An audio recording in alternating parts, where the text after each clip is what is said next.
So let's talk about Lagos, Nigeria. You've probably heard of it. It's one of the fastest growing megacities on the entire planet. Now, that kind of explosive growth, it brings incredible opportunity for sure, but it also puts this immense pressure on the environment. So today, we're going to dig into the huge environmental challenges facing Lagos and, what's actually being done to try and solve them. So, how big is this challenge, really? Well, to get a handle on it, let's just start with one number: 10,000 tons. That is the amount of waste this city produces every single day. I mean, just let that sink in. It's an absolutely staggering figure, and it's right at the heart of the first major issue we're going to tackle. All right, here's the game plan for today. We're going to kick things off with the problem of waste. Then we'll look at the invisible threats, air and water pollution. After that, we're diving into the daily nightmare of traffic gridlock. And to wrap it all up, we'll see what the road ahead looks like for Lagos and its pretty ambitious plans for the future. Okay, so let's jump right in with that mountain of waste. How a city manages what it throws away, that's one of the most basic, fundamental things for keeping people healthy and the environment stable. If you get it wrong, the consequences can be, dire. And in Lagos, this is a truly critical challenge. And this chart right here, it gets straight to the heart of the problem. Remember that 10,000 tons of daily waste we mentioned? A massive 60% of it, 60%, is never formally collected. It's just left behind. And that creates huge problems for the city and the people living there. I mean, think about that. More than half of all the trash isn't even making it into the system. Okay, but what about the 40% that is collected? Well, here's where it gets even more interesting. The vast majority of that, a whopping 87%, just ends up in landfill sites, which means only a tiny little fraction, just 13%, is actually being recycled.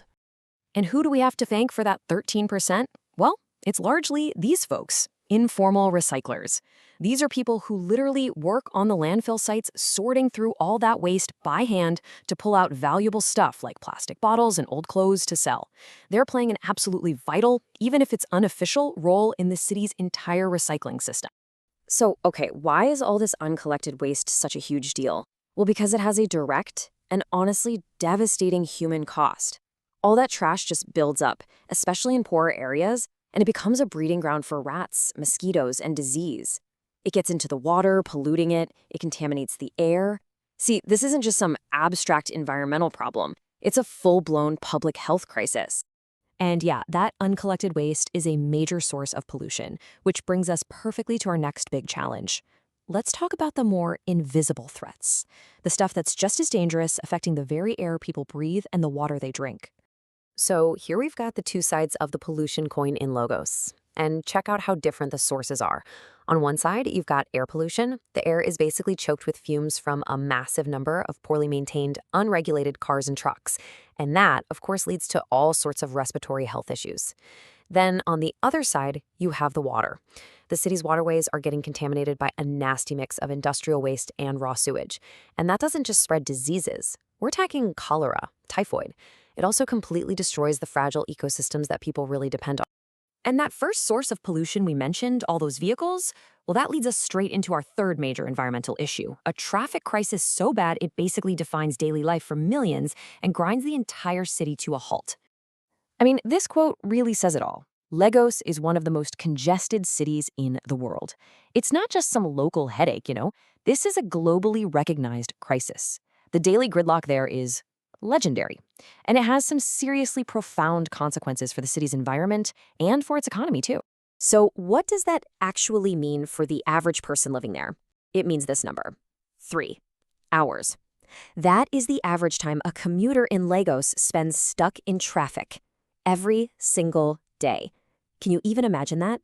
What that does to your productivity, your time with family, just your own sanity? And the fallout from this gridlock? It's severe. First, there's the tragic human cost. The rate of fatal accidents is way higher than in many other places. Then there's the environmental cost we just talked about, air pollution levels that are over 5 times the recommended international limit. And finally, there's a massive economic strain that hits businesses all across the city. So what's being done about all this? Well, public transit is a huge part of the answer. You've got the Bus Rapid Transit System, or BRT, which has its own dedicated lanes and already moves about 200,000 commuters. But the real game changer here is the Lagos Rail Mass Transit. Look at that! It carries 7 times that number. It just goes to show you the incredible potential of rail for moving people efficiently across this huge, sprawling city. And that brings us to our final section, the road ahead. Because Lagos isn't just sitting back and letting these problems happen. No, it has a really ambitious, fully integrated blueprint for a much more sustainable future. And the vision for the future? It's honestly pretty comprehensive. We're talking about creating a fully integrated transport system, connecting roads, rail, and even waterways with a whole new ferry network. They're planning on building a new airport, creating mixed-use developments so people can actually live closer to where they work. And, this is crucial, they're redesigning the city to be safer and more accessible for pedestrians and cyclists. It's a total rethink of what it means to live in a city. All of which leaves us with one final and really crucial question. The challenges that Lagos is facing they're immense, but the solutions being planned are just as ambitious. So as cities all over the world continue to grow at this breakneck pace, you have to wonder, could the lessons learned and the innovations being pioneered right here in Lagos one day become the blueprint for all of them?